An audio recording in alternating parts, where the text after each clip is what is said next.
Hello everyone, good morning, welcome to mini blog. আজকে হচ্ছে দিদার ঘাট কাজ, আর আজকে মামা বাড়িতে যেহেতু যাব, আমি সকালবেলায় স্কুলে চলে গেছিলাম। স্কুল থেকে ওই টিফিনে বাড়ি চলে এসেছি।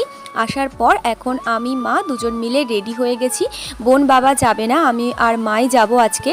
প্রায় মামার বাড়ির কাছে চলেই এসেছি। তো আসার পরে দেখলাম যে বারান্দাতে 10টা মালসা আর কি জ্বলছে। তার কারণ হচ্ছে আজকে যেহেতু দিদার ঘাট কাজ রয়েছে, দাদুরা সেই ঘাট থেকে উঠতে উঠতে প্রায় সন্ধে হয়ে গেছিলো। তো সন্ধেবেলাতেই আর কি মালসা ভাত খেয়েছিল। তো খাওয়ার পরে আমরা তো ওই 3:30 4টের দিকে আর কি যাচ্ছিলাম খেতে। আর এত বৃষ্টি হচ্ছে না এখানে, কি বলবো। তো যাই হোক, দুপুরবেলাতে খাওয়ার জন্য বানিয়েছিল আলু ভাজা, ডাল, তার সাথে কুমড়ো আলুর তরকারি, আর ভাত তো ছিলই। যে কজন আত্মীয় স্বজন এসেছে সবার জন্য রান্নাবান্না হয়েছে। আর সন্ধেবেলাতে দিদারা দিয়েছে দেখো চা, আর তার সাথে দিয়েছিল মুড়ি। তো আজকের ভিডিওটা আমি এখানেই এন্ড করলাম। চলো।